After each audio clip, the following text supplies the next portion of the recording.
Welcome to the podcast that refuses to let you live on autopilot. This isn't about motivation quotes or someday plans. It's about real tools, clear decisions, and the strategies that turn intention into momentum. Your presenters are coaches and truth tellers who live this work. They help people break stuck patterns, cut through the noise, and build lives that actually move forward. No theory, no fluff, just execution. This is for people done circling the runway, ready to choose growth over comfort, ready to build their best life on purpose. Lean in. Here are your hosts, Christine Baylor-Goodlander and Melanie Olivieri. Hello, beautiful people. It's Christine from Collaborative Growth Coaching, and today I want to take us into a very sacred territory. It is the kind of forgiveness that reaches across the veil with loved ones who've passed on. So whether it's a parent, a partner, a child, or anyone whose chapter here has ended before true closure, and this one is for you. So here's a question for your heart. Is there someone in your life, no longer living, with whom you have unfinished business? Maybe words unsaid, hurts unsolved, or forgiveness unspoken. If so, my friend, you are not alone. And you are not powerless. In fact, forgiveness with those who have died can help you rewrite your story, release old burdens, and meet life with more freedom and love. Now, forgiveness is not about letting somebody off the hook. It's about freeing yourself to live fully and love deeply. Forgiveness is a spiritual solvent. It dissolves the hardened places around our hearts. So here's the miracle. The doorway to forgiveness remains open, even beyond this lifetime. Neuroscience shows unresolved resentments can cause real stress in our bodies. And spiritual traditions teach that our love and intentions reach beyond physical boundaries. So let me share a story with you. I had a client named Dana, and she carried pain towards her father, who had passed suddenly. They'd fought, and the last words were sharp. For years, she felt stuck, until she tried a simple forgiveness visualization. She imagined her father sitting safely across from her. She spoke from her heart and listened inwardly for his response. She felt immense peace wash over her. And amazingly, her relationships with the living grew richer and lighter. So for years, I held on to a piece of forgiveness, and it was really forgiveness for myself.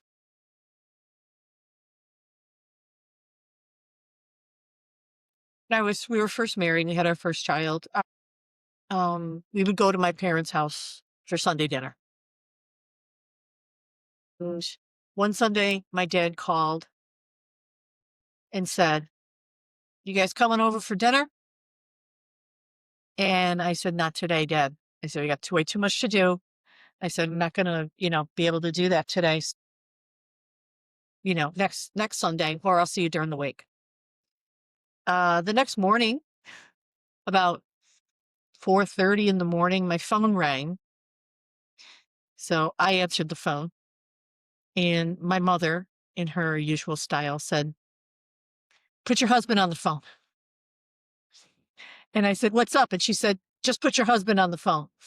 So I handed the phone to Eric, and he said, okay, he took the call, and then he hung up, and he said, "Your father's dead." So for years, I felt horrible, absolutely horrible, because My dad had called me and asked me if we were coming over, and I declined the invitation. And it bothered me for a long time, thinking that I could have seen him one more time or had one more conversation with him. But over time, I was able to use the tools that are at your disposal right now to have that conversation with him and give myself the reassurance that it's okay and that it was just how it was supposed to be. So if you're ready, let's try this visualization together. You can keep your eyes open. You can keep them closed. You can pause this and re-listen to it as many times as you want, or as many times as you feel like you need to. But find yourself a quiet spot and breathe deeply. And I want you to imagine a gentle light surrounding you and the person who has passed. Picture your loved one sitting across from you. Say what's in your heart. Give them the hurts. Give them the thanks, the regrets, the love, or the forgiveness. Imagine them listening, then offering you words or energy in return, and trust what comes.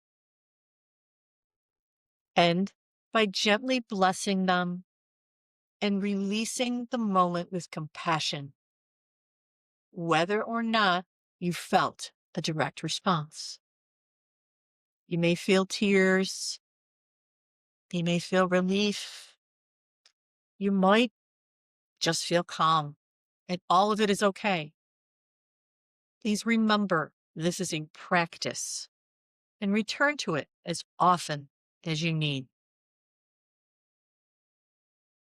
Let me give you some tips for integrating that forgiveness. So write a letter that you don't send. Pour it all out and then burn it or tear it up as you release. And affirm, I am willing to forgive and set myself free. And practice gratitude. Thank your loved one for whatever good they brought, even if it was small.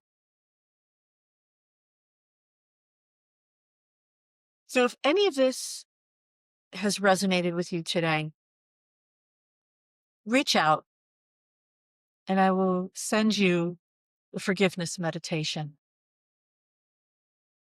Or you can join a supportive community where you can share your insight in the healing journey. As many of you know, I am an end-of-life doula and a grief coach, and I would love to hear from you. I want to share that. If you've been listening to us, you know that Carrie and I often have what we call death cafes, and we bring people together to talk and share on that topic. And we're happy to share that with you as well. So if you'd like to reach out to us, please do so.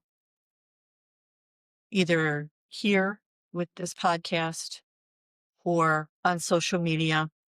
You can share questions. You can DM us. You can tag us. For Instagram, it's at Collaborative Growth Coaching.